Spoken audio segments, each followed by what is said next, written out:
e outros, apoderando-se dos servos, os ultrajaram e mataram. E o rei, tendo notícia disto, encolerizou-se e, enviando os seus exércitos, destruiu aqueles homicidas e incendiou a sua cidade. Então diz aos servos: as bodas na verdade estão prontas, mas os convidados não eram dignos. E depois as saídas dos caminhos, e convidai para as bodas a todos os que encontrardes. E os servos, saindo pelo caminho, ajuntaram todos quantos encontraram, tanto os maus como bons, e a festa nupcial foi cheia de convidados. E o rei, entrando para ver os convidados, viu ali um homem que não estava trajado com veste de núpcias, e disse-lhe: amigo, como entrastes aqui, não tendo veste nupcial? E ele emudeceu. Disse então o rei aos servos: amarrai-o de pés e mãos, levai-o e lançai-o nas trevas exteriores. Ali haverá pranto e ranger de dentes, porque muitos são chamados, mas poucos escolhidos. E você diz amém. Anote aí, quando o rei chama,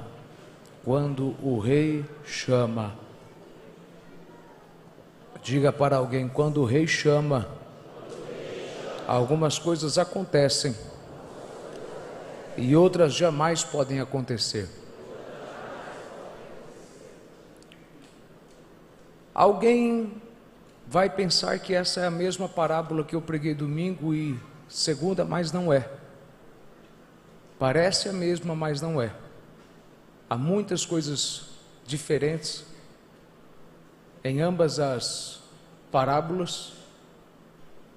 E essa parábola, ela vem diferente da outra, que num tom amigável, ela vem como uma sentença, porque Jesus aqui está falando para os fariseus, e ele fala deixando bem claro para eles que haverá uma terrível punição, uma terrível sentença por conta da sua rejeição. E ele diz que o reino dos céus é como este homem, este rei, e este rei é Deus, que preparou bodas para o seu filho. A pessoa, o ser central da parábola não é a festa. No outro, ou na outra, melhor dizendo, era a festa, eram os convidados, mas aqui a pessoa central, ela realmente é o filho, porque o centro do reino é o filho. Tudo no reino é pelo filho, tudo no reino é para o filho, e tudo no reino é do filho. Então, ele prepara uma festa para o seu filho. E ele, vendo que tudo estava pronto, manda que seus servos chamem os convidados, mas eles dão desculpas, e alguns começam então a matar os servos que trouxeram aquele convite. Aqueles que foram convidados são a nação de Israel, que são os primeiros a quem Deus envia a salvação. Israel é meu filho primogênito, disse o Senhor. Eu tirei eles do Egito para serem meu povo, disse o Senhor. No Sinai, Deus disse: se vocês me obedecerem, se vocês guardarem meus mandamentos, então vocês serão conhecidos como meu povo, e eu serei conhecido como seu Deus, disse o Senhor. E Deus enviou adiante deles profetas, servos, todos eles anunciando que a festa, as bodas estavam chegando. E quando chegou, lá vem João Batista dizendo: arrependei-vos, pois é chegado o reino dos céus, arrependei-vos porque a festa já está pronta. Mas aqueles que foram convidados mudam de postura. Eles antes receberam o convite e apenas negaram segui-lo. Agora eles passaram a matar, eles passaram a perseguir, porque existem duas coisas diferentes do texto. A primeira está clara, a segunda não. Mas não é porque não está claro que não está lá. Porque quando você lembra da forma como termina o texto, você entende que houve um comunicado em algum momento do convite de que as roupas que eles estavam vestindo não eram próprias para a ocasião. Se eles quisessem ir, teriam que trocar de roupas. A gente sabe disso porque somente um não havia trocado as suas roupas, somente um não estava com as suas roupas corretas e somente esse um foi expulso. Então, em algum momento da parábola, foi dito a seguinte palavra: se você for à festa, troque a roupa. E o que é trocar roupa? É você trocar o odre do seu vinho, porque você não pode receber vinho novo em odre velho. É você trocar sua mente. É o que a gente chama de arrependimento. E o que foi que houve com os profetas? O que foi que houve com os mensageiros que o rei enviou para anunciar que as bodas estavam prontas? Quando eles começaram a pregar que era necessário mudança, começou matança. Alguém me ouve? Diga amém. É bom você entender o que eu estou falando, porque da forma que eu explico, você leva 10 páginas na revista da EBD para entender o que eu estou falando em 1 minuto. Então é bom você pegar rápido. Então eles começam a matar, e quando o rei descobre do que eles fizeram com seus servos, ele fica enfurecido.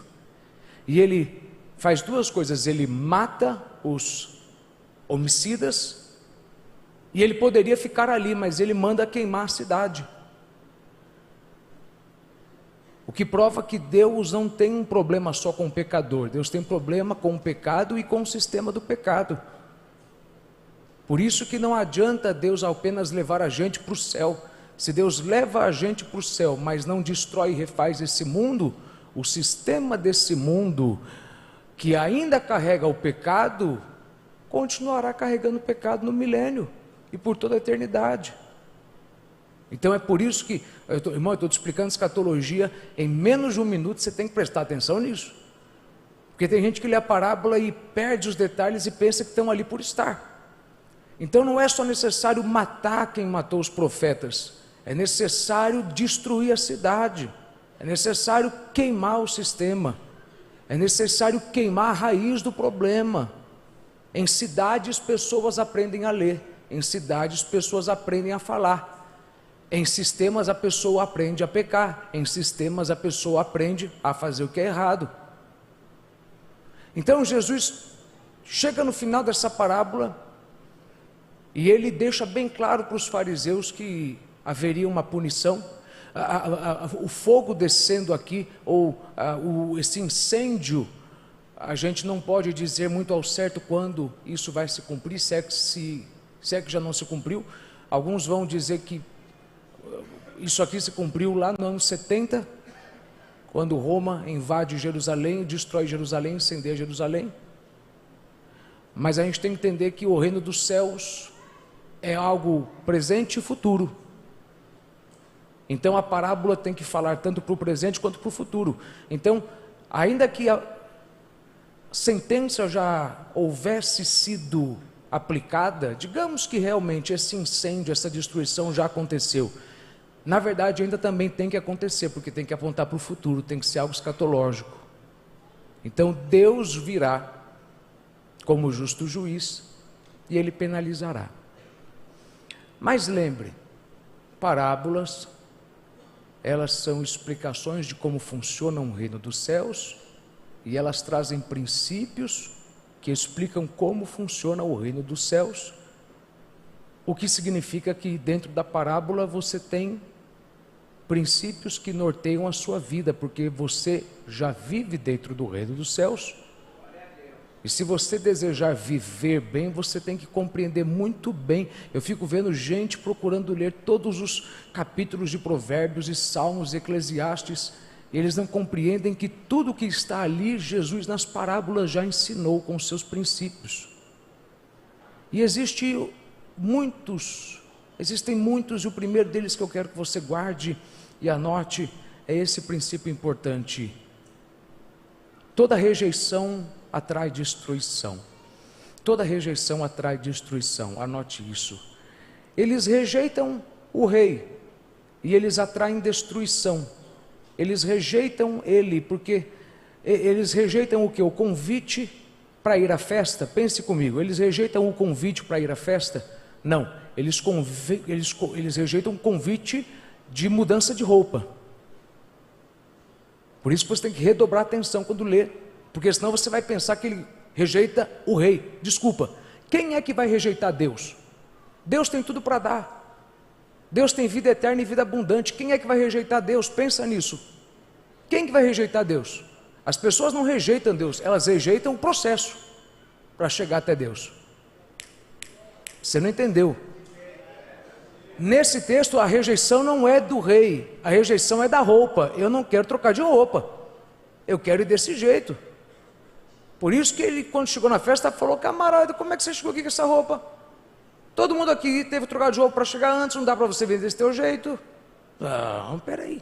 Então, eles rejeitam o processo.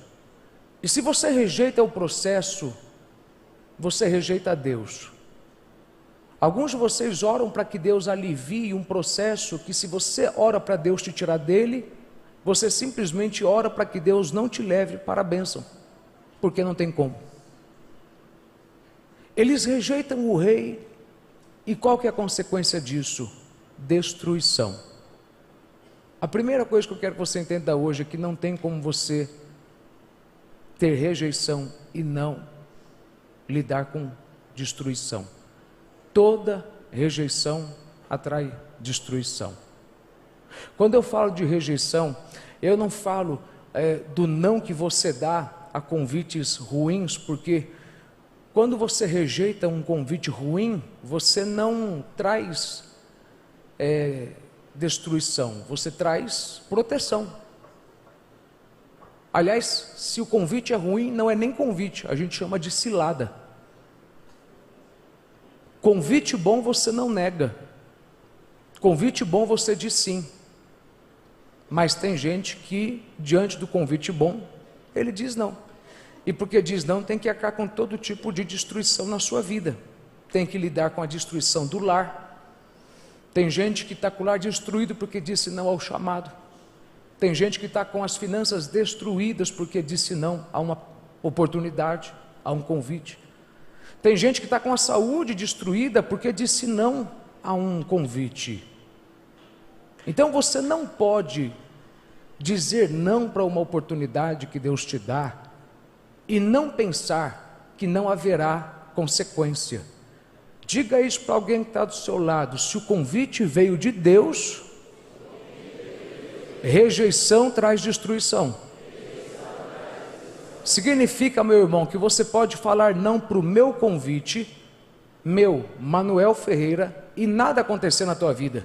Mas se eu vim enviado por Deus e você disse não, você não disse não para mim, você disse não para Deus. E não sou eu que vou trazer destruição para a tua vida, é Deus. Por quê? Anote isso. Existem muitas formas de Deus te proteger, mas biblicamente, sempre que Deus, gente, pensa na Bíblia, você tem que navegar na Bíblia. Sempre que Deus quis proteger o povo dele, Deus fez um convite de mudança. Sempre que Deus quis abençoar o povo dele, Deus fez um convite de mudança. Sempre que Deus quiser te abençoar, Deus vai te fazer um convite. Todo convite de Deus é mudança. Entenda, convite de Deus é mudança, não é adesão. Anote, porque você tem que lembrar disso aqui. Deus não vai te oferecer para que você venha aderir. Quer? Renuncie. Alguma coisa tem que ir embora para que você receba isso. Não dá para você querer trabalhar no reino e continuar tocando a tua vida do mesmo jeito. Alguma coisa tem que ir embora para você aderir isso. O convite que Deus... Cara, pelo amor de Deus, cara. Por isso que eu entendo que o povo fica reclamando da hora que acaba. Meu irmão, se aqui não tivesse conteúdo, tudo bem de eu acabar cedo. Mas pelo amor de Deus, irmão, enquanto eu não acabar o conteúdo, eu não vou acabar com a mensagem, não. Então, cedo que lá vem a história. Aguenta aí o tranco aí. Eu não posso chegar também e vir aqui pregando, meu irmão, que depois do que eu... Irmão, de tudo que eu prego, meu irmão, 20% consegue levar tudo. Né? E os 20% leva porque a gente gasta tempo orando, gasta tempo cantando, abrindo o coração. Se não fizesse isso aqui, meu irmão, nada do que eu pregaria, na introdução você não ia guardar ela. Então aguenta aí. Aguenta aí. Não dá para você receber um convite do rei e você fazer uma adesão. Tem que ter subtração. Por que a Índia é um dos países mais fáceis de você ganhar almas? Porque lá tem mais de 2 milhões de deuses. Você chega oferecendo Jesus, quer mais um Deus? Agora, quando você faz, isso é fato, pastor Bernard Johnson falava isso. Agora, quando você fala do preço que você paga da renúncia, não. Então, entenda, na sua vida, não tem como você não sofrer destruição se você disser não para o convite do rei. E toda vez que Deus quer te melhorar, Deus te faz um convite. Todo convite é mudança. Todo convite é mudança. Você vai ter que deixar algo, alguém ou algum, algo, alguém ou algum, algo, alguém ou algum lugar. Alguma dessas 3 coisas você vai ter que deixar. Porque não adianta você receber um convite do rei e não deixar os coxos e os cegos e os aleijados para trás. Só que eles dizem não para o convite e eles atraem destruição para a sua vida. Por quê? Porque o que Jesus disse sobre Satanás? Lembre isso aqui comigo. Jesus disse que Satanás vem senão para roubar, matar e destruir. Aí sempre aparece alguém querendo entender de Bíblia mais do que a gente que se mata de estudar. Não, pastor, ali é o mercenário. Qual que é o espírito que domina a vida do mercenário? Não é Satanás? Então é Satanás. Porque tem gente que quer ensinar para a gente a Bíblia, o cara acabou de pendurar o diploma, já quer ensinar a gente. É um espírito satânico que usa o mercenário, não é o espírito divino. O espírito satânico vem do próprio Satanás. Satanás vem para roubar, matar e destruir. Destruir. Agora, o que Jesus fala no mesmo capítulo? Que para que você não caia na destruição, o que você tem que fazer? Atravesse a porta das ovelhas, ou seja, aceite o meu convite, venha para o outro lado. Por quê? Porque no outro lado tem proteção. Às vezes, Deus te chama para uma mudança, porque se você continuar onde você está, você vai ser atacado, mas se você subir para a posição que Ele tem para você, lá em cima o demônio não te alcança. Às vezes Deus quer te dar um cargo, uma responsabilidade no reino, Ele quer te fazer subir um degrau, por quê? Porque Ele sabe, se você subir um degrau, Satanás não sobe. Então, para mim te proteger, eu te convido. Só que você não pode falar não para o convite e não pensar que não vai ter destruição. Por quê? Porque se você fala não para o convite, você fala assim para ficar onde está. E onde está, Satanás já está. Então, peraí. Quer viver protegido? Quer viver em paz? Quando eu te falar, sai da cidade, sai. Quando eu te falar, vai para outro estado, vai. Quando eu te falar, larga essa profissão, larga essa carreira, larga. Quando eu te falar, larga fulano, larga. Porque todo convite vem para uma mudança, e toda mudança é para trazer proteção. Você já parou para pensar nisso? Porque alguns de vocês não pensam. Alguns de vocês acham o seguinte, que toda vez que Deus quer te proteger, Ele manda anjo. Às vezes Deus fala, anjo, vai lá e arranca ele de Sodoma e Gomorra. Não entendeu? Às vezes Deus não manda anjo para te guardar, Ele manda anjo para te mover. Bora, sai, bora. Já ficou muito tempo aí, bora. Só que tem gente que teima. E você... Agora sabe o que é interessante? Anote essas 4 coisas. Eu vou te dar 4 desculpas para as pessoas rejeitarem o rei. Porque a parábola está falando de salvação, mas está falando de mesa. Mesa significa posição, significa um monte de coisa, e você tem que entender como que isso se aplica na tua vida. A primeira desculpa que as pessoas dão para dizer não ao convite, elas dizem o seguinte, eu falei não, porque não é o que Deus tem para mim, pastor, Deus tem coisa melhor. Irmão, você nem sabe que roupa vestir amanhã. Quando chega o dia do compromisso, você fica horas procurando a roupa. Você que sequer sabe que roupa usar, agora é a pessoa que sabe de tudo que Deus tem para a tua vida? Não entendeu? Você sequer sabe o que comer, abre a geladeira e fica lá, não tem nada nela, só tem 2 prateleiras cheias, mas você fica lá, porque você não sabe o que você quer. Mas não, quando se trata das coisas de Deus, quando se trata de você assumir algo dentro do reino, aí você sabe o que é melhor para você. Não, eu ainda não estou na hora de ser consagrado, Não, eu ainda não estou na hora de pastorear uma igreja, eu ainda não posso assumir um cargo na igreja. Não é interessante como você sabe de tudo o que se relaciona daqui para frente, mas para hoje não, porque hoje você não sabia que roupa usar e atrasou porque não sabia que roupa colocar. É a primeira desculpa que as pessoas dão. Então, a próxima vez que você for dar uma desculpa, dizendo: pastor, eu não sinto que é de Deus, mas quem tem que sentir que é de Deus é quem faz o chamado, não é quem atende. Quem atende o chamado tem que ter fé, e fé não anda, olha para minha cara, fé não anda com sentimento. Se fé anda com sentimento é lógica, e fé excede a lógica. Quem tem que sentir de Deus sou eu, você só tem que ter fé. Aí a segunda desculpa que todo mundo dá para falar não para o rei: não, olha, eu disse não, mas olha, você não tem noção, foi livramento. Se eu tivesse dito sim, se você tivesse dito sim, você tem noção que você estava bem melhor. É que você só olha o ônus, você não olha o bônus. Você olha o preço que ia te custar se você tivesse dito sim. O que você não olha é o chocolate que todo mundo está comendo. Então, sabe, eu fico confuso.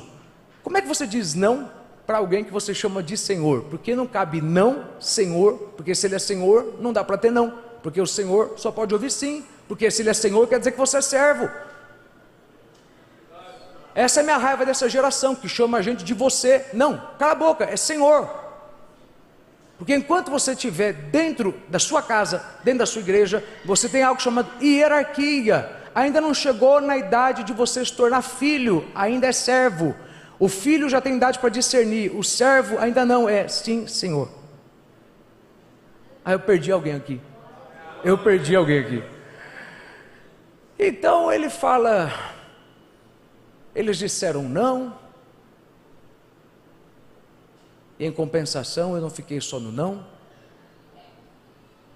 O rei vai mandar com que haja destruição, haja morte. Porque como é que você vai dizer não para algo que Deus trabalhou tanto para que você dissesse sim? Se Deus vai julgar todos e Deus sabe de tudo, por que Deus enviou o convite para alguém que ele já sabia que diria não? Que é para você ver o que as pessoas são capazes de fazer por ter medo de pagar o preço pela mudança. Se eu falasse para você: te dei um carro, ele está lá em São Paulo, vai e pega. Se você não tem um tostão no bolso, te garanto, você vai a pé. Você vai a pé, porque tu quer.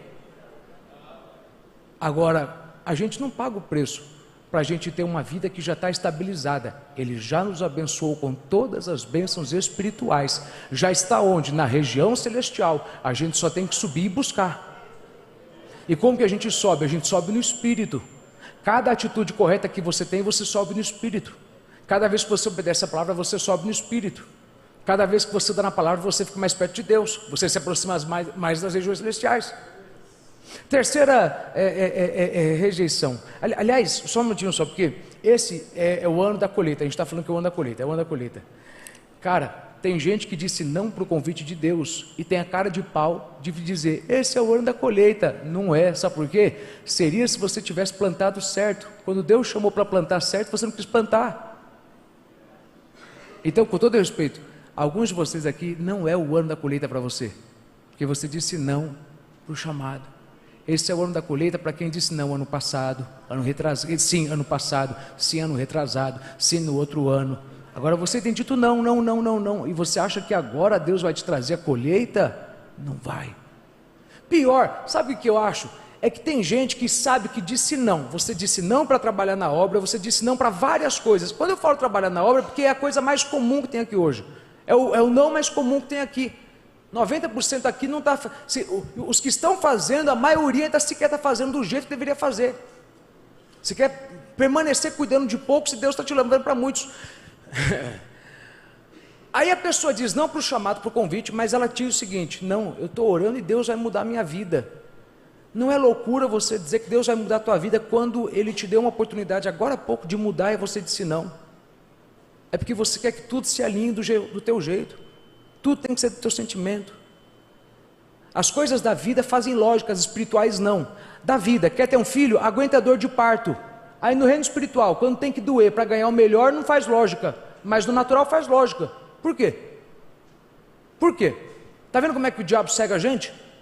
No mundo natural tem lógica, no espiritual não tem. Mas por que eu tenho que fazer? Mas peraí, se você semear hoje milho, você vai colher amanhã milho? Não, tem que esperar. Mas não tem que ficar se dedicando durante a espera? Sim, mesma coisa no mundo espiritual. Por que a gente pega a verdade e aceita no mundo físico e não no mundo espiritual? Ah, sim, porque no mundo espiritual, como a gente não vê tudo, a gente pensa que porque a gente não vê, dá para negociar.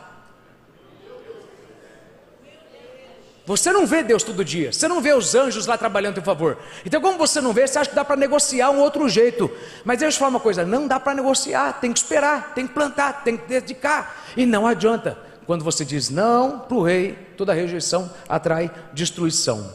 Veja, alguns falam assim, não foi livramento, aquele convite foi livramento. Mas você sabe que não foi livramento, por quê? Porque aquele convite veio de Deus. Ele veio tanto de Deus, que você sabe que insistiram para você aceitar. Lembra da parábola anterior? Lembra que eu preguei domingo, segunda? Insistiram para você aceitar. Se insistiram é porque o rei falou, vai lá e insista, aceita, cara. Não, já pediu para mim sair? Já falou que eu não dou conta? Insista, cala a boca, pega firme, quem põe a mão no arado pode olhar para trás. Aí Deus mandou insistirem várias vezes. O insistir é de Deus. O insistir é de Deus. O insistir é de Deus. Deixa eu lhe dizer uma coisa, o diabo não insiste tanto, porque o diabo não tem paciência, porque um dos frutos do Espírito é paciência, e o diabo não tem paciência. Quer? Ok, não quer, deixa eu pegar o outro. Ou eu estou errando, porque a Bíblia diz, se você resistir a ele, ele vai fugir se ele vai fugir é porque ele vai se cansar.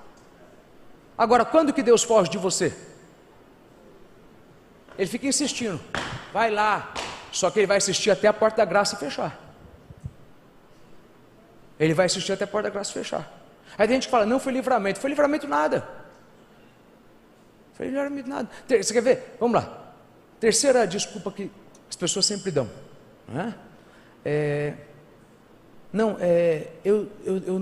Eu não aceitei porque eu não me sinto capaz. Eu não me sinto capaz. Só que esse povo que diz que não se sente capaz, é o mesmo povo que canta, Tu és fiel, Senhor. Se ele é fiel, quer dizer que ele cumpre o que ele fala, e na palavra dele ele garante, que se ele te chama, ele te capacita, porque na tua fraqueza o poder dele se aperfeiçoa. O mesmo povo que diz não para Deus, falando que não se sente capaz, é o mesmo povo que fala que Deus é perfeito, que Deus não erra. Quer dizer que então Deus errou com você agora quando Ele te chamou. Irmão, pelo amor de Deus, larga a mão e aceita. A tua vida está só aumentando a desgraça, porque você não tem coragem de dizer sim para um chamado perfeito, bom, agradável. Sabe por que as pessoas falam não? Porque elas não querem. Veja, quem é crente de verdade sabe de duas coisas, da existência de duas coisas. Todo crente de verdade sabe que existe graça e unção. Anota aí, qual que é a diferença de graça e unção?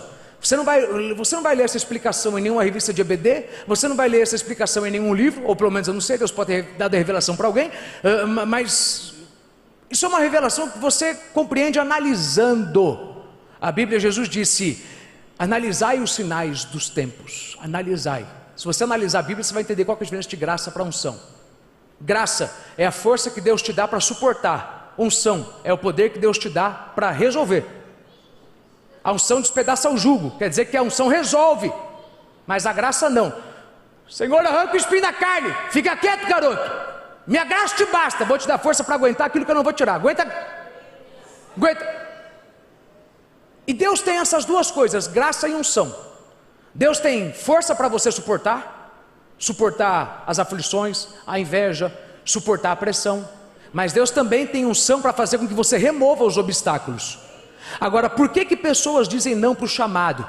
Porque elas esquecem uma coisa, anote, unção e graça vem de graça, mas aumenta com um preço. Unção e graça vem de graça, quer um nível maior? Tem que pagar um preço. E você diz não para o chamado, porque tu até quer trabalhar na obra, mas tu não quer orar e jejuar para ter paciência para lidar com o povo da obra. Quando alguém começa a te irritar aqui, tu fala, tem que ir para outra igreja, acabou meu tempo aqui. Acabou nada, acabou tua paciência aqui. Eu estou arregaçando com alguém aqui, eu estou sentindo que eu estou socando alguém, chutando, eu estou virando, e alguém está já assim para mim, assim, torto. Por quê? Porque não é interessante que Deus está guardando esse tempo todo para te colocar em uma semana com 3 palavras iguais, para te falar uma coisa só em comum. Para de falar não. Eu estou cansado do teu não. Eu estou cansado do teu não. Eu estou te dando graça e misericórdia, você está brincando comigo. Eu estou cansado do teu não. Eu deveria ter te tratado. A Bíblia diz, as misericórdias do Senhor são a causa de não sermos consumidos. Alguns de vocês têm que lembrar o seguinte: o pecado que você cometeu, se Deus tivesse tratado do jeito que Deus deveria, você não estava aguentando aqui. Deus te deu graça e misericórdia. Alguns irmãos na igreja, a gente tinha que ter tratado do jeito que deveria ter sido tratado, que era para ele aprender. Graça e unção. As pessoas não querem pagar o preço para aumentar, porque graça e unção vem de graça.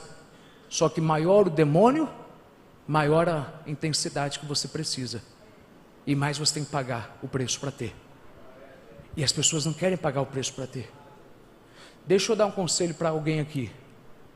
Pare de chorar as dores de alguém que rejeitou o convite que você deu. Tem mãe, pai, filho, filha, tem marido e esposa aqui dentro, que o teu marido, tua esposa, alguém que você ama disse não, e desde o dia em que ele disse não, você só está vendo essa pessoa se lascar na vida. Eu tenho um recado de Deus para dar para alguém, que é um recado libertador, e você não tem noção, mas tem muita gente aqui dentro que está passando por isso. Você está orando e chorando por conta de alguém que a vida está enrolada por conta da decisão dele. Deixa eu lhe dizer uma coisa, biblicamente, Samuel, até quando terás dó de Saul? Eu já rejeitei. A tua lágrima e o teu choro não vai mudar nada aqui em cima, e se puder mudar, não vai mudar tudo, porque mais importante e poderoso do que a tua oração e a tua lágrima é o poder da decisão dele. Enquanto ele não decidir que vai mudar, não adianta você chorar e ficar lá orando, Senhor, ai Senhor, melhora a vida de fulano, faz a minha filha te servir, faz o meu marido te servir, usa ele. Ele não quer, ele não quer, e você está se matando. Irmão, me ajuda com palavras, não com a mão, mas com as palavras. Dá um tapão na cara de alguém e fala, para de chorar em nome de Jesus, irmão. Para de chorar em nome de Jesus. Eu vou falar a 3ª vez, para de chorar em nome de Jesus. É no nome de Jesus, por quê? Porque isso é um espírito demoníaco, satânico, que está te rondando para você gastar um tempo valioso com gente que não estava, mas eu amo ele, mas o amor que você tem por ele não pode ser maior do que o amor que você tem por Jesus. Você tem que estar disposto. Se a tua família quer para o inferno, o problema é deles. Você vai se matar para trazer o céu para eles aqui embaixo, mas se eles não quiserem ir para Canaã com você, você vá para o quinto dos infernos, que eu vou é para Canaã. Meu lugar é o céu, e se tu não quiser ir, eu choro, eu me esforço, eu insisto, mas eu não vou me matar.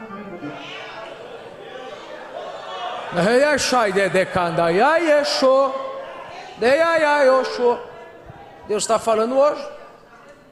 O senhor está mandando em direta, é direta e sem curva.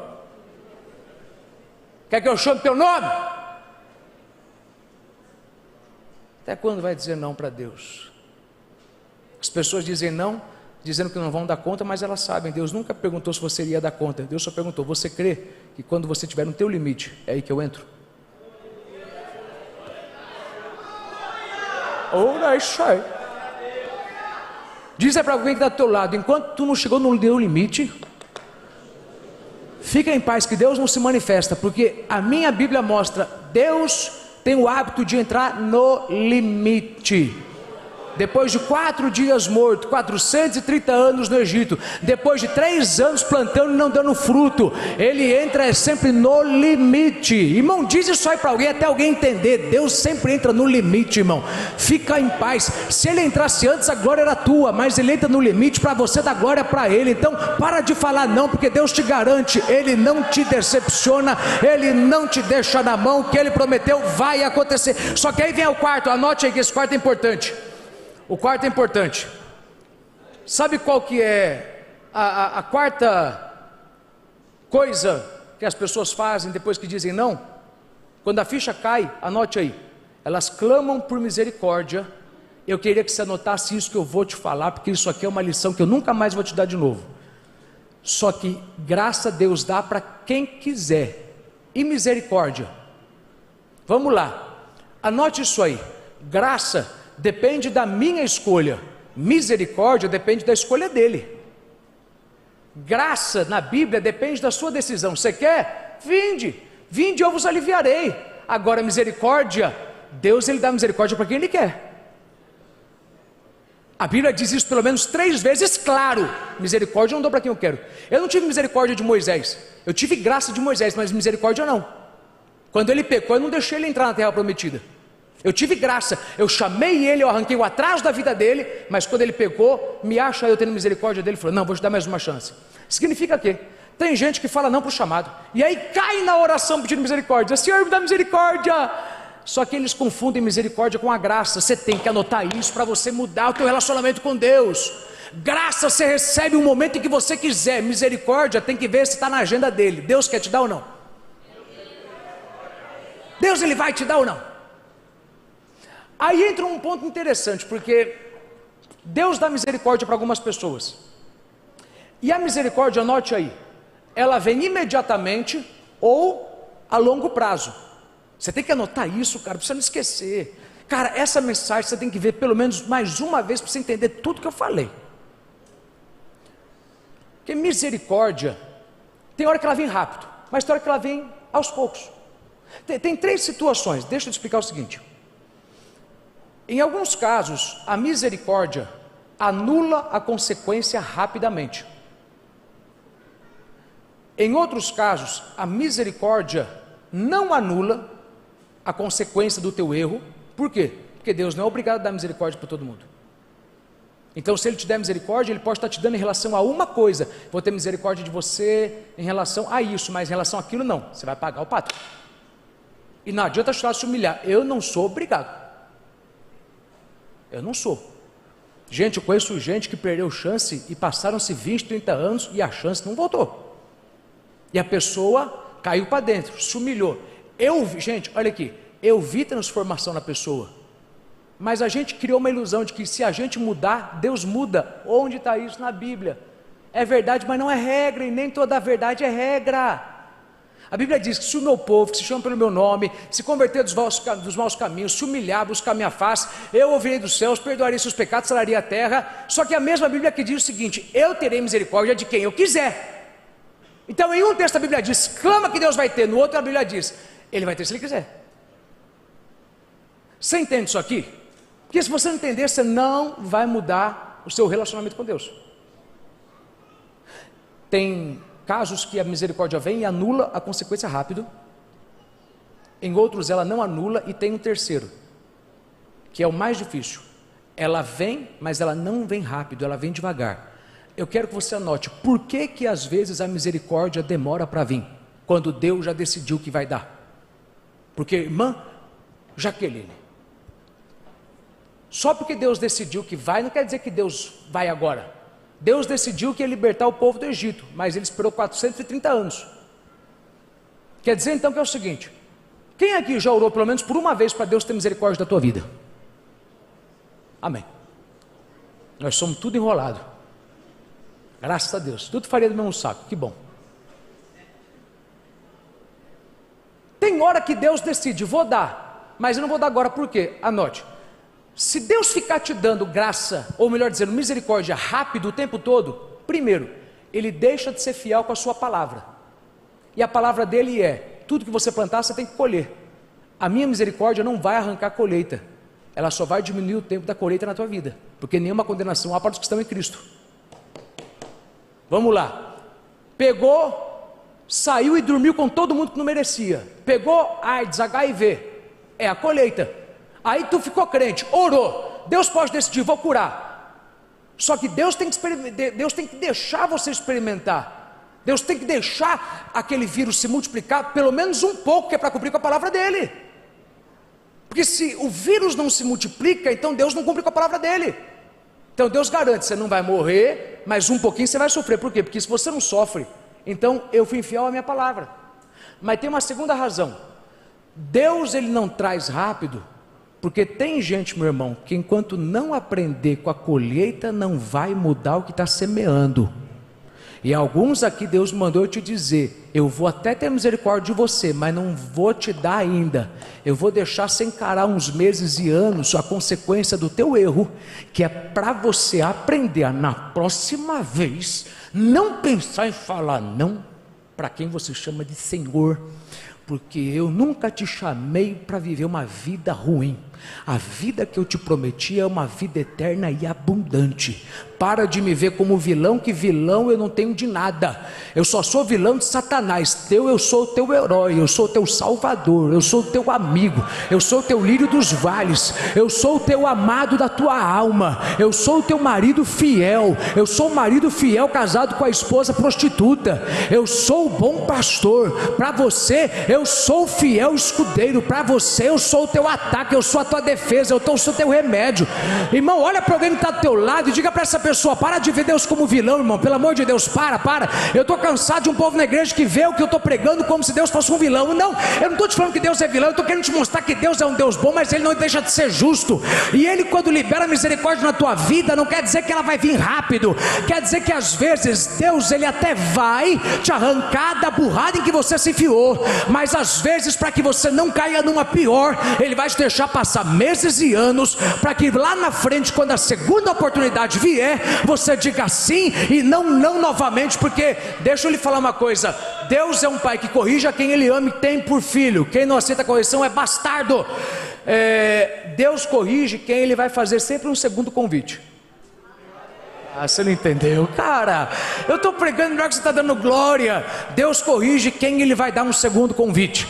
Se Deus não fosse te dar um segundo convite, Ele não te corrigiria.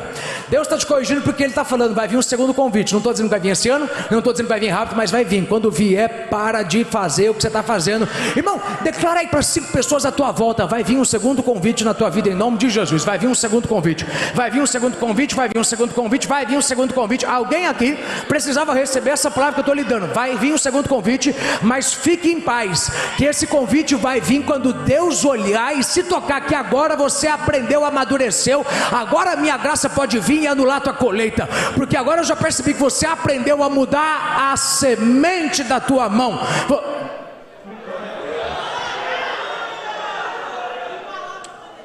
Que palavra! Falei para alguém que está do teu lado, que palavra, irmão? Que palavra! Agora, sabe o que eu quero que você guarde? É que a gente precisa estar pronto para coisas que a gente não tem como escapar. Aqueles servos que fizeram o convite, uns morreram.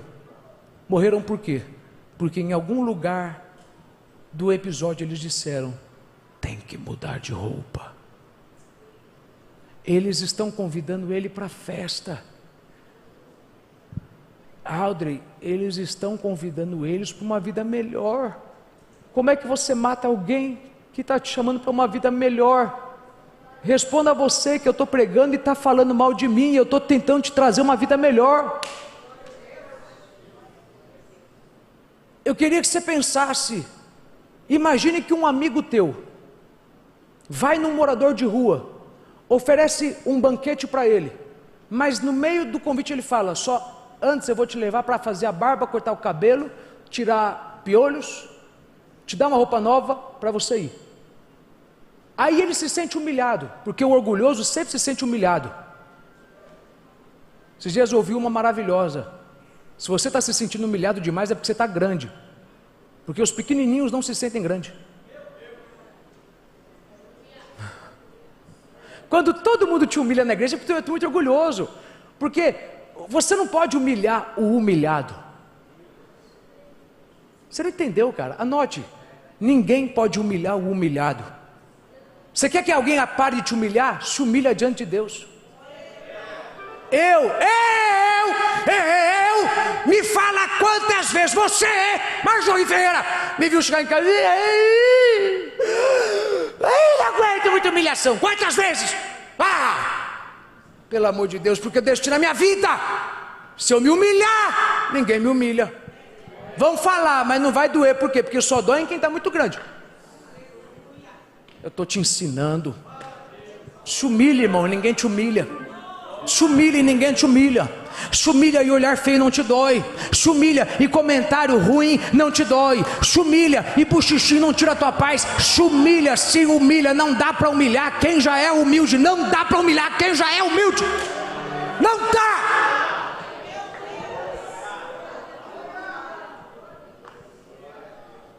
Ok, vamos lá que eu não tenho muito para falar. Mataram eles. Aí vamos lá, você, esse teu amigo, faz o convite para o morador de rua, né? Lembra do exemplo que eu estou citando. Aí o morador de rua, depois de receber todo aquele convite, digamos que ele arranca uma faca do bolso e enfia na barriga e rasga ele e mata ele. Pergunta que eu te faria: não seria horrível você imaginar que uma pessoa naquela miséria, recebendo o convite daquele, foi capaz de fazer uma loucura dessa? Responda para mim, se um amigo teu que fez um convite desse para um morador de rua morresse, responda para mim, você continuaria cumprimentando ou dando esmola para aquele morador de rua toda vez que você passa na frente dele? Não, eu estou em dúvida, porque eu acho que tem gente que faria isso, porque você não tem amor, não tem empatia. Vou perguntar mais uma vez, que é para me ter certeza que a igreja vai me responder. Se o teu amigo, depois de fazer um convite para aquele morador de rua sair da desgraça e vir para um banquete rico, mas pedir para ele pelo menos trocar de roupa, se ele fosse morto porque ele se sentiu humilhado quando ele fez aquele pedido, você daria oi para aquele mendigo? Sim ou não? Então como é que você tem coragem de continuar sentado do lado de gente na igreja que você sabe, critica a mensagem do teu pastor, e o teu pastor está te fazendo toda semana convite para mudar de vida? Como é que você tem coragem de cumprimentar gente que está me atacando pelas costas, e eu estou toda semana te estendendo a mão e falando, Deus tem mais para a tua vida, Deus tem mais para te dar do que o diabo já tirou? Como é que desculpa, se você está fazendo participação nele, deixa eu te lembrar, Jesus na parábola disse, a cidade vai pegar fogo, quem matou não foram eles, quem matou já está morto, mas eu vou destruir a cidade, eu vou falar uma coisa aqui que doa quem quiser, eu vou destruir quem tem aliança, porque você tem que saber que você faz aliança com quem você se assimila, você faz amizade com quem você se assimila. Se você sabe de um rebelde que saiu e fez um câncer, um estrago na igreja, e ainda tem amizade com o rebelde, é porque você se assemelha igual a ele. Então eu vou lhe falar uma coisa, você pode não ter abrido a igreja, você pode não ter levado o povo, mas se você tem laço com esse povo, eu vou aguardar sentado a punição de Deus da tua vida, porque Deus garante, eu queimo quem tem laço, porque se você não é por mim, é contra mim.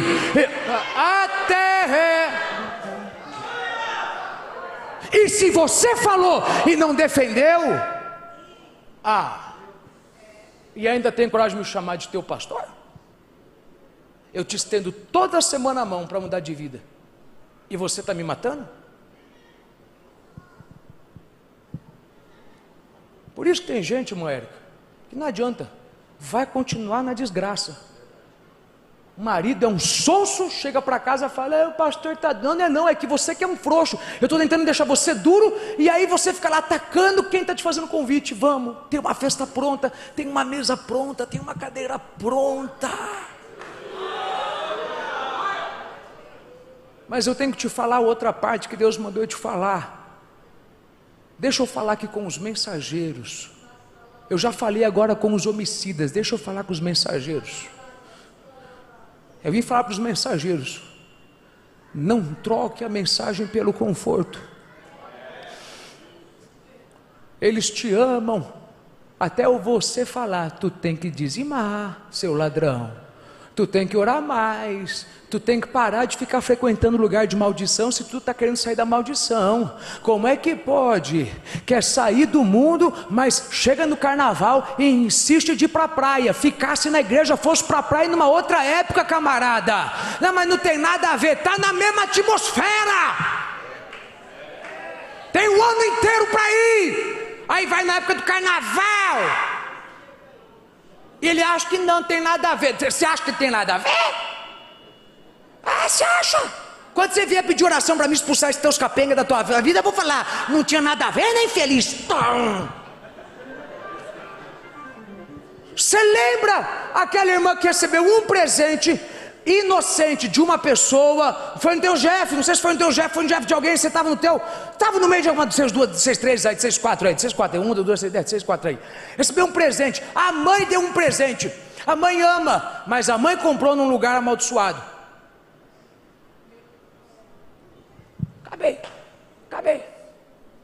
Acabei.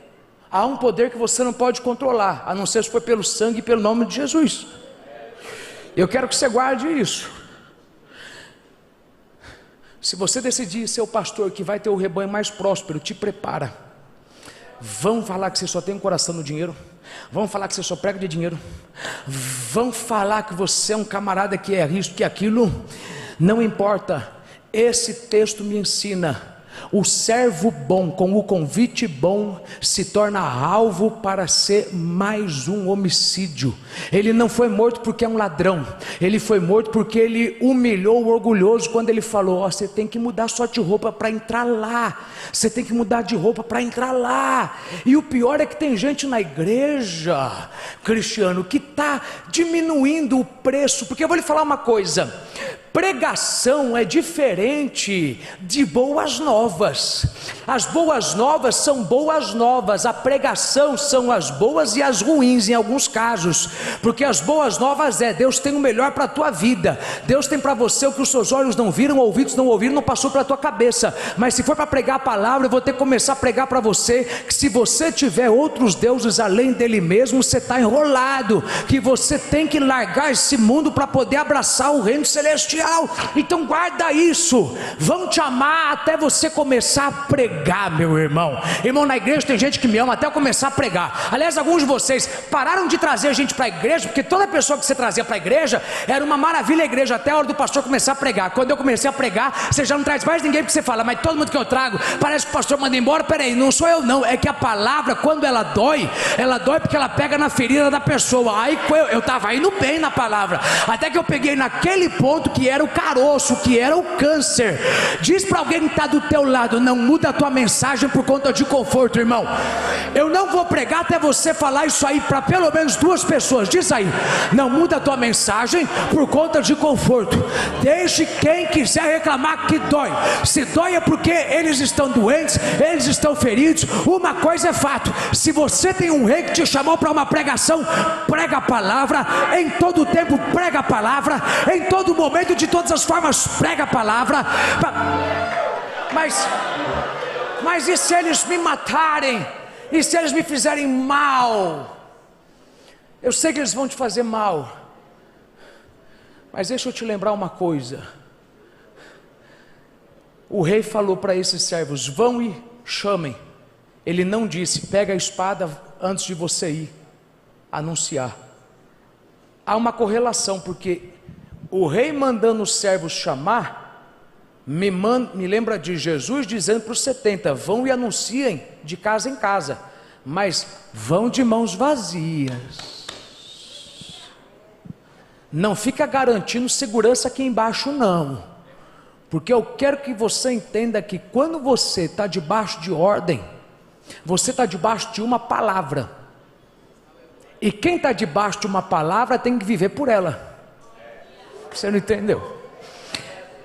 Quem está debaixo de uma palavra tem que viver debaixo dela. Então, se eu te dei uma ordem para ir pregar uma palavra, vou te dar uma outra palavra: eis que vos dou autoridade, poder para pisar em serpentes e escorpiões, e nenhuma obra do inimigo lhe fará mal. Diz aí para alguém que está do teu lado: se tudo que você tem é o sangue de Jesus, diz para essa pessoa: vai dormir em paz. Essa arma nunca falhou e nunca vai falhar. Alguns de vocês aqui estão num combate onde tem gente te atacando por conta da missão que Deus te deu. Deus te deu uma missão e estão te atacando porque você está obedecendo a ordem do rei, e tudo que você tem para se proteger é a palavra. Você não tem dinheiro, você não tem contatos, você não tem nada a não ser a palavra. Ele te prometeu que a obra que ele começasse, ele terminaria. Ele te prometeu que ele te daria poder e nenhuma obra do inimigo faria mal. Deixa eu lhe falar uma coisa: quando você tem muitas opções de defesa, você dorme em paz, porque você sabe, se fracassar o revólver, eu vou na carabina. Se fracassar a carabina, eu vou na AK-47. Se falhar a AK-47, eu vou na bazuca, porque você tem uma centena de opções. Agora, quando você está de mãos vazias, e Deus vai te lançar no bom combate de mãos vazias. Eu não estou falando que você vai ver miserável sem dinheiro, eu só estou falando que para a missão que você tem, o risco que você corre, você não vai ter na tua mão visivelmente aquilo que precisa. Por quê?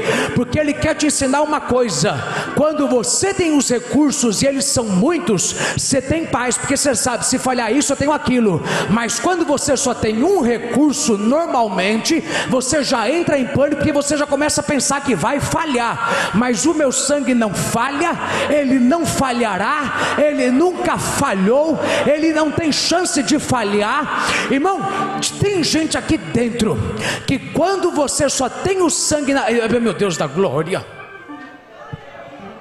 tem gente aqui dentro que quando tudo que você tem é o sangue, não tem mais dinheiro que resolve o teu problema, só o sangue.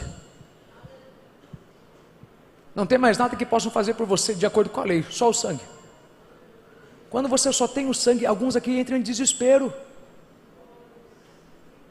porque você só tem uma chance. Você quer que eu te explique como que é ser seguidor de Cristo? Ele disse: quem quiser vir após mim, tome a tua cruz, seja igual eu. Se é para ser igual a mim, quando eu estava na cruz me despiram, e a única coisa que me cobriu foi o meu sangue. Só tinha uma coisa me protegendo, era o meu sangue.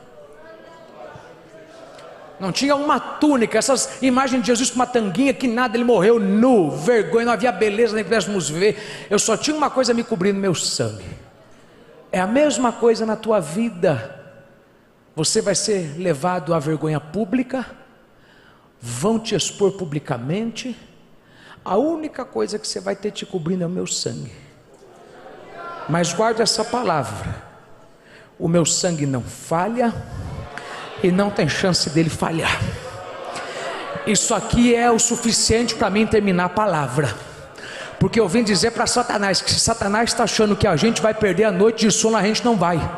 Porque se tudo que resta para a gente é o sangue, Satanás, o sangue faz, e ele ainda tem poder de fazer. O sangue não falha e ele nunca falhará. Diz aí para alguém que está do teu lado: o sangue faz e ele vai fazer. Diz aí para mais 3 pessoas, nem que você tenha que andar: o sangue faz e ele ainda vai fazer. Eu não sei o que ele precisa fazer na tua vida, mas deixa eu te dizer, ele faz e ele ainda vai fazer. Por que eu sei que ele vai fazer? Porque Jesus jamais teria coberto alguém com o sangue dele se não fosse para essa pessoa usar esse sangue. E uma vez que esse sangue parou na porta da minha casa, é para mim ter certeza que na hora em que o bandido estiver lá fora, já tiver saído todas as minhas chances de proteção, já não tem mais trava que me impede de ser atingido, não tem cachorro para me defender. Quando eu pensar que eu estou morto, eu tenho que começar a olhar para o sangue, porque isso não falha, isso jamais falhou. E Satanás que se segure, não importa o que ele fizer, o sangue jamais vai falhar. Ele não tem como falhar. Ele me arrancou do inferno e ele me colocou no céu. Ele me arrancou do lamaçal e me colocou sobre as nuvens. Não tem como esse sangue falhar, não tem como ele fracassar.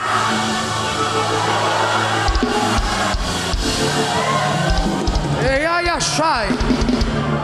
Ei, arrabai, achou. Ei, ai, achai. Você tem 2 tipos de pessoa na igreja: Penina e Ana. Penina é quem tem ataque do coração, Ana tem ataque de adoração. Você não entendeu? Tem gente que tem ataque do coração. Qualquer coisinha já perde o sono. Você tem que, antes de perder o sono, dobrar o teu joelho e cair para a oração, porque eu lhe garanto, um ataque de adoração vai arrancar todo ataque de ansiedade. Um ataque de adoração vai arrancar todo ataque de pânico. Tem coisa que está tirando a tua paz, está tirando teu sossego, está tirando teu apetite. Tem gente que está pensando que está no monjaro, você não está no monjaro, você está aí na aflição com amanhã. Você não sabe de onde o dinheiro vai vir, não sabe de onde vai vir o apoio, mas guarde essa palavra. O Deus que começou a boa obra, Ele é fiel para cumpri-la. E o Deus que disse vai e anuncia, é o Deus que garante o seguinte: mataram alguns do texto, mas me acha que todo mundo morreu no texto.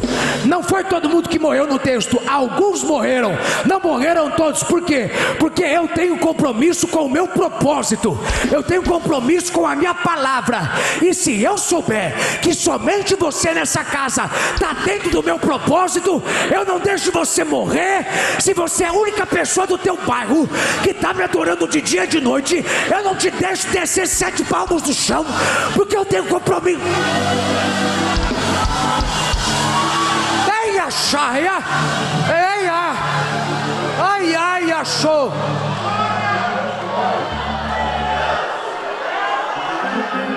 No texto, morreram uns, não morreram todos. Diz para alguém que está do teu lado: não vai acontecer com você a mesma coisa. Não vai, não vai. Eu vou repetir isso aqui até eu ver que alguém entendeu aonde essa palavra de Deus se encaixa. Alguém perto de você perdeu o emprego, você está com medo de passar a mesma coisa. Alguém perto de você perdeu os filhos para o mundo, para as drogas, para a prostituição, você está com medo de passar a mesma coisa. Se você já imagina, você vive, porque a Bíblia diz o seguinte: me sobreveio o que eu temia. Jó disse: me sobreveio aquilo que eu pensava. Você tem que aprender a colocar os teus pensamentos debaixo do poder do Espírito Santo. Coríntios diz: Ele tem poder para levar cativo todo pensamento e pensamento de destruição tem que sair da tua vida em nome de Jesus. Vai, achai.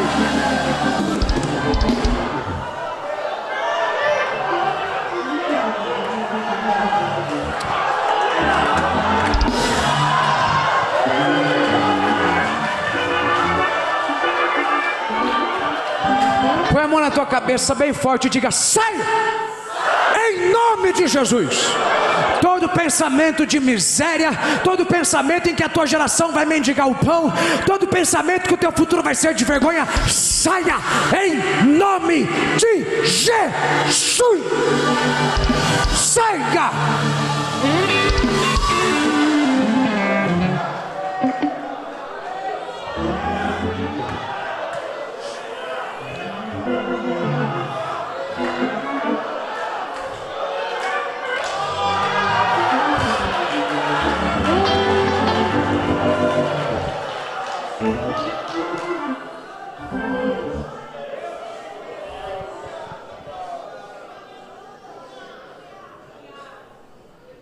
A única coisa que cobria ele era o sangue.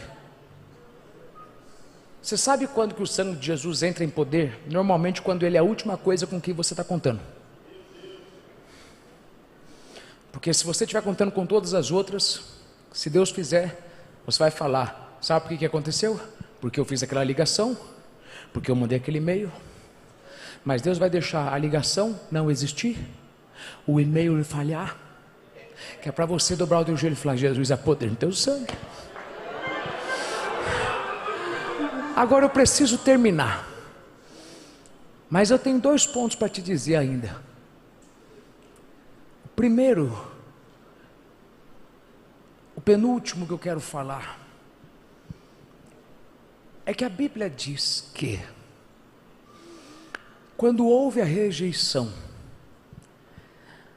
o rei, sabendo que haviam matado os servos,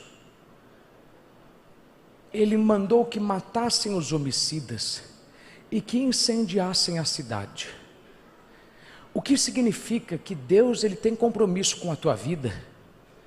E quem tem ouvidos ouça o que eu estou dizendo, o que o Espírito está dizendo. Deus sabe do que fizeram contra você, E você pensa que Deus só vai tratar com quem fez. Deus não vai tratar só com o homicida. Deus vai tratar com a cidade. Deus vai tratar com os vizinhos. Deus vai tratar com quem tem amizade. Deus vai tratar com quem sabiam do que estava fazendo, mas não tiveram coragem de falar que estavam fazendo. E se tiveram coragem, não tiveram coragem para largar a amizade com quem estava fazendo contra você o que estavam fazendo. Eu, meu irmão, depois dessa eu saía daqui, pulava lá do último lugar, porque isso aqui é eu dizendo para você: levanta a mão, te prepara para se surpreender com o tamanho da justiça de Deus. Te prepara para te surpreender com o tamanho da justiça de Deus. Você acha que Deus vai acertar com quem te fez mal? Deus vai te mostrar que Ele vai acertar até com quem convive do lado dessa pessoa, porque Deus vai tratar de todo mundo que alimentou o homicida. Deus vai tratar com quem vendeu carne para o homicida comer, para ter força para levantar a mão contra você. Deus vai tratar com um açougueiro que vendeu picanha para o homicida ter força no braço e enfiar a faca em você. Irmão, eu estou dizendo isso aqui, eu pensava que pelo menos 50 ia dar glória a Deus, porque parece que ninguém aqui tem luta, parece que ninguém aqui tem inimigo, mas alguém aqui sabe que você está cheio de inimigo, cheio de gente falando mal de você por conta da pregação que Deus te deu, gente tentando destruir você por conta da palavra que Deus te deu. E Deus está falando: eu vou fazer justiça a teu favor, mas se prepare. Por isso que eu não estou fazendo justiça ainda, porque quando eu fizer justiça eu vou matar eles, eu vou incendiar a cidade, eu vou matar eles. Eu sei que tem gente que pensa que se você der glória a Deus, você é vingativo. Quem pensa isso é carnal. Quem dá glória a Deus agora é quem está cansado de chorar, quem está cansado de ver o ímpio prosperando e perguntando: Senhor, até quando o ímpio vai prosperar? Levante as mãos quem crê na palavra de Deus da minha boca. Te prepara para ver a justiça de Deus, te prepara para ver a mão de Deus, te prepara para ver que enquanto você estava sendo alvejado embaixo, Deus estava anotando lá do alto, Deus estava preparando lá do alto, e Ele não deixa.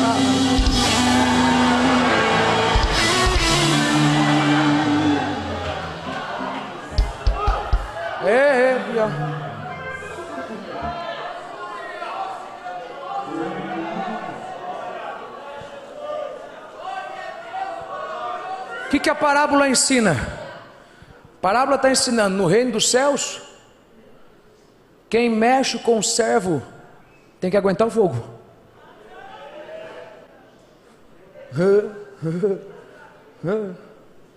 Significa que eu tenho fogo, tanto que te abençoa quanto te protege. Eu tenho fogo contra quem usou o teu nome e o teu CNPJ para te roubar. Eu tenho fogo contra quem usou o teu nome para poder se beneficiar. Eu tenho fogo para quem inventou histórias sobre o teu casamento. Eu tenho fogo para a vida de quem mexeu com a tua família. Eu tenho fogo para quem tentou mexer com a tua casa. Mas eu não desço fogo quando você quer.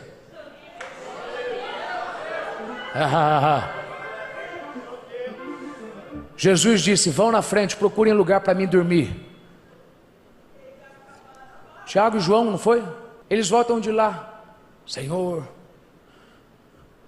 manda a gente orar e descer fogo.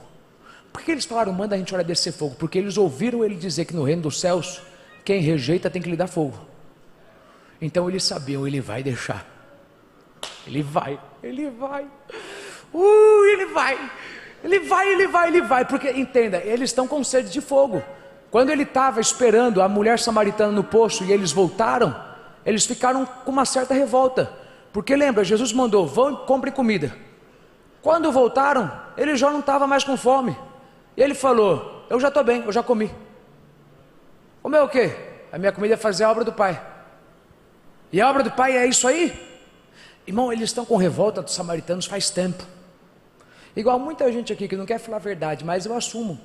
Tem hora que a gente está numa revolta de um povo, que a gente fala: Senhor, eu sei que não é eu, é a tua obra, e eu sei que eu estou, sabe, me mantendo puro do coração. Senhor, eu sei que o Senhor vai descer fogo. E aí você fala: Jesus, desce o fogo, nem que seja só uma chaminha, nem que seja só um fósforo,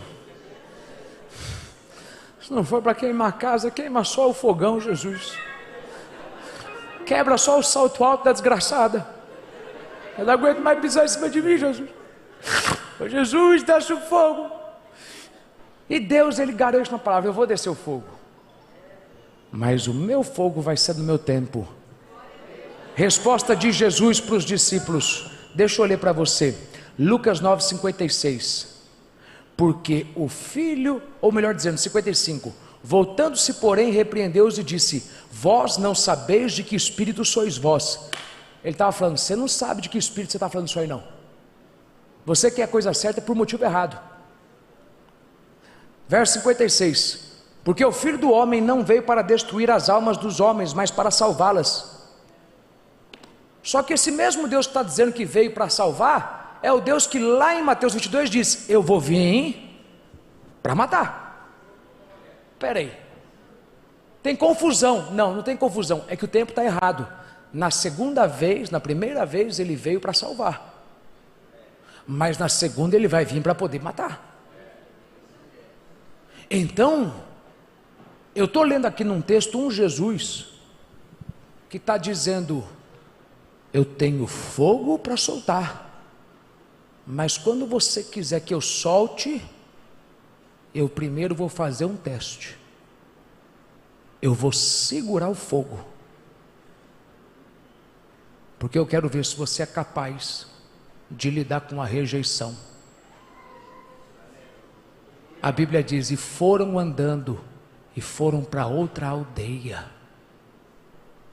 Jesus pegou 2 discípulos que estavam pedindo por fogo, por justiça, e ele fez eles saírem com o coração dilacerado, andando de cabeça baixa, como se ele estivesse ensinando a seguinte lição: no meu reino, se a dor da rejeição te para, você não está pronto para ir para a próxima. Se no meu reino a dor do não te machuca, você não está pronto para ir para o próximo. Alguém aqui está querendo ir para o próximo nível, para a próxima etapa da sua vida. Você quer ver Deus fazer através de você coisas que Ele vem prometendo fazer há muito tempo, mas Ele não está fazendo. Por quê? Porque Ele está esperando você passar nesse teste. Eu lanço o meu fogo quando eu ver que você está avançando, mesmo com dor. Eu luto e eu me vingo de você quando eu ver que o que te roubaram não fez você ficar parado em casa reclamando. Te roubaram e você esperou 5, 6 anos para mim trazer de volta. Você esperou por anos para que o juiz desse a causa ganha, mas porque você ficou anos andando para frente, anos avançando, é por essa razão, é exatamente porque você avançou que eu vou descer fogo. Deus não vai descer fogo enquanto você não avançar. E a minha pergunta é: você vai ficar parado esperando Deus fazer alguma coisa a teu favor, ou você vai avançar mesmo dilacerado e mesmo machucado? Pergunta aí para alguém que está do teu lado: tu vai avançar ou tu vai ficar atrasado, irmão? Aí pastor, mas é que doeu muito, pastor, o prejuízo foi grande. Deus está falando: levanta a cabeça e anda, levanta a cabeça e anda.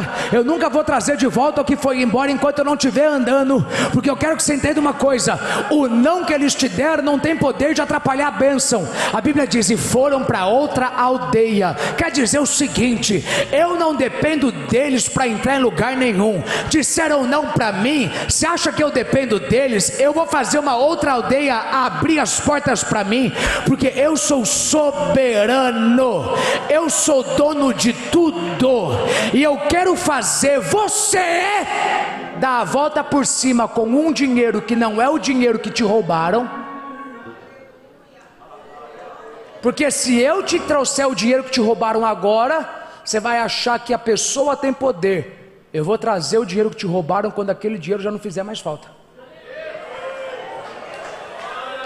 Você não entendeu. Ah, mas foi 1 milhão. Enquanto aquele 1 milhão não te fizer falta, eu não te trago de volta. Porque você está querendo dizer que somente eles têm poder de te abençoar. Diz aí para alguém que está do teu lado: Deus é soberano. Agora segura na mão de alguém dele e diga assim do teu lado: meu irmão, em nome de Jesus, Se você sair daqui avançando, eu estou declarando sobre a tua vida, ainda esse mês de março, uma porta vai se abrir em algum lugar. A Bíblia não diz que a aldeia receberam Jesus, só diz que eles foram para uma outra aldeia. Olha para alguém que está do teu lado e diga assim: eu não sei o nome do lugar, eu não sei o nome das pessoas, e eu não sei que dia da semana vai ser, mas eu te dou essa palavra profética. Se tu sair daqui andando, ao invés de ficar parado pedindo por fogo, Deus vai liberar uma porta aberta, e lá na frente, depois de muito tempo atravessado a porta, aí você verá Deus descer fogo, porque Deus desce o fogo se você tiver movimento, Deus desce o fogo se você estiver avançando, Deus faz justiça se você estiver praticando justiça, Deus faz...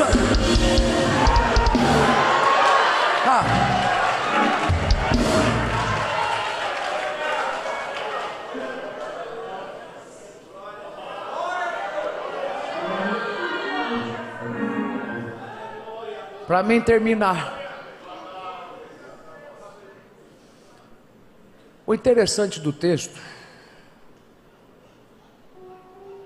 é que Jesus deixa claro: quem entrou na festa entrou porque trocou de vestes.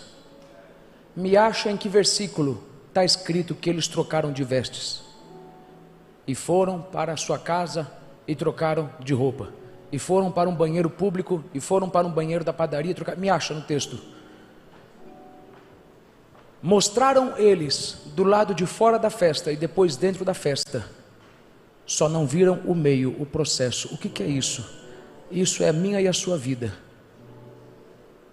Eu estou falando de uma transformação silenciosa. Jesus está dizendo simplesmente isso: quando você diz sim para o convite, eu começo uma transformação na tua vida silenciosa. Ninguém sabe, só você sabe. Eu estou te amassando e ninguém sabe, só você sabe. Eu estou tratando com você e ninguém sabe, só você sabe.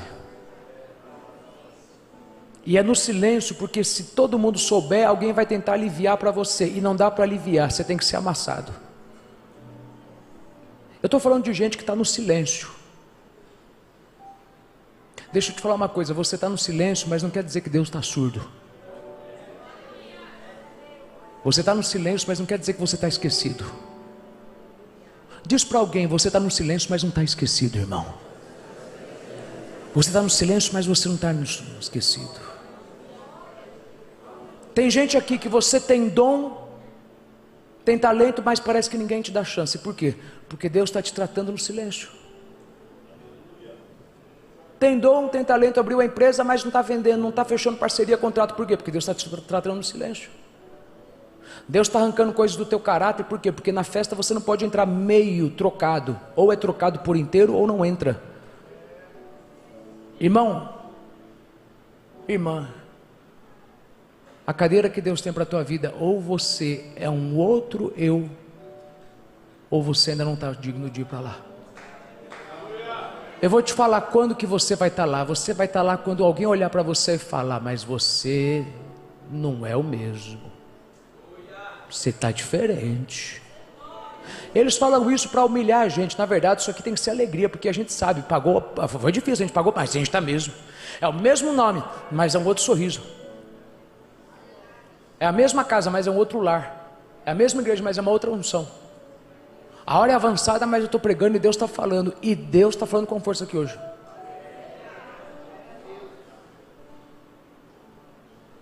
Feche os seus olhos. Deus está tratando com alguém no silêncio.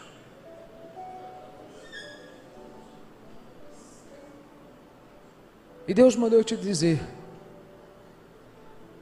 eu sei que dói ser transformado e ninguém está vendo.